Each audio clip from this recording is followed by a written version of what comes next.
Yeah, I mean, we had a couple days off, which was nice, which I think we needed, especially after a tough defeat like that. Sometimes that can kind of reset things. And honestly, the mood has been, pretty good still. It hasn't been down, or it's been in a way kind of refreshed in a sense. Like, okay, yeah, we kind of got beat pretty bad in New York, and it wasn't the greatest game from our side. But at the same time, we're looking ahead. We're trying to prepare and get ready for what's to come, knowing that there's obviously a couple of big weeks ahead.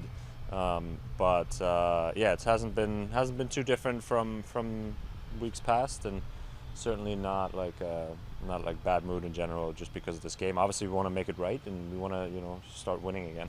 Yeah, I want to ask a follow up, which is sometimes there's a trap game when you have a game next week that everyone's talking about Champions Cup. You have a game against NYCFC, which is sort of now down the bottom of the table. How do you guys avoid overlooking this game tomorrow?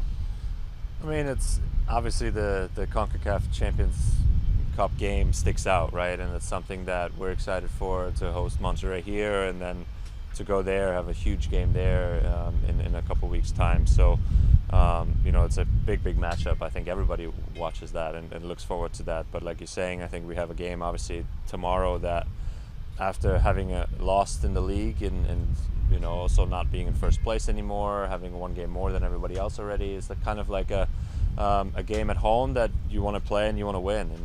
And we can't forget about the league completely. I think that's kind of what happened last year a bit in terms of having slow starts, and then you have to make up points at the end of the year that all of a sudden you can't find anymore. And we want to make sure that we are at the top, we stay at the top of the table in MLS. And to be a top team, I've said this many times, and I've learned it from guys in the past. To be a top team and to be a supporter shield contender, all these types of things, you can't lose back to back, and especially at home. And that's something I think we're aware of. We're certainly looking forward to the game tomorrow at home, to also get back to winning ways and get a good feeling for that CONCACAF Champions Cup matchup, where you want to head in there with confidence. And obviously the Red Bull game didn't give us the most confidence in that sense. So we're hopefully able to do that tomorrow, and then look at Monterrey after tomorrow. Julian, I don't know if we're going to get to talk to you before the first leg of the Champions Cup, but I want to get your take on facing such a tough opponent. Monterrey is a team that knows how to win that tournament. How do you see that matchup, and what are you expecting? I'm excited. I think I'm excited to have that matchup. They're a good team. I've played against them in the CONCACAF Champions League back then before. We lost, so I have a little bit of revenge in that sense personally, where I want to make it obviously to the next round. And yeah, those are the type of opponents, those are the type of matchups that coming into the season, coming into that competition is what we wanted, and that's beating or trying to beat the best in this continent, and in order to be able to hopefully lift the trophy. And Monterrey is certainly one of the best teams, has been one of the best teams in North America for a long time, especially throughout the past years. And again, those are the type of matchups that you look forward to quite a lot as a player. And us as a franchise, we like to test ourselves, I think, against the best competition, and Monterrey is that. That's a word that how you doing? It was a nice word right there, revenge. And I'm thinking about what happened last week and what happened this week. The other team from New York will have to pay for what happened at the Red Bulls. How do you approach this? Because now you're going to have all the fans here supporting you. And my question goes more like, what happened really last week? Because the weather and this and that, but you were surprised by such a bad performance? A little bit, yeah. I mean, obviously we don't want those performances to happen like that. We're hopeful now that obviously it's out of our system a little bit, and games like last weekend, in my opinion, happen in this league a lot. And it doesn't matter if you're in first place or in last place. MLS is so unique where you can have games like that. And that's just one game. We could have also gone there, could have played really well and lost 1-0, unfortunately, and then you also have 0 points.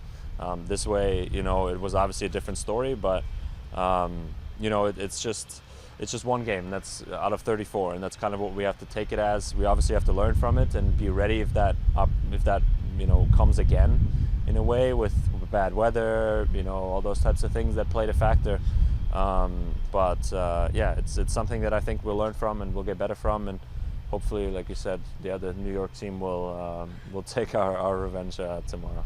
Julian, we got word that Redondo had So yeah. yeah, so we got word of his injury, and it seemed like against the DC United game specifically, he really got into his own groove. But how big of a loss is that, for you guys moving forward?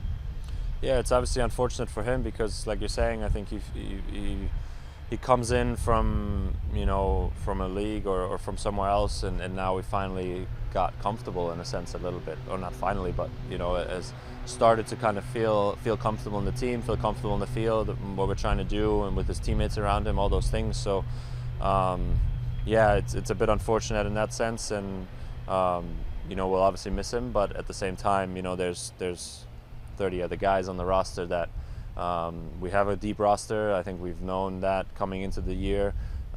He was obviously part of that, or is part of that, and now there's other guys having to step up, and it's as simple as that. Where you look at, I don't know, Benja is getting just back to training. He's going to come back soon. You're talking about David Ruiz, who's played minutes in DC. Can step in there. Obviously, Diego has played well in there. I can play in there. So it's different types of scenarios that the coaching staff will have solutions for. Yeah, again, it's about the depth of the team that kind of picks that up, and we'll be able to hopefully manage that until he's back. Julian, with Federico's injury, it seems like you're going to be playing back in the midfield. Is it difficult for you? Has it been difficult for you that some games you play in the midfield and some games you have to play as a right back? I haven't played as a right back.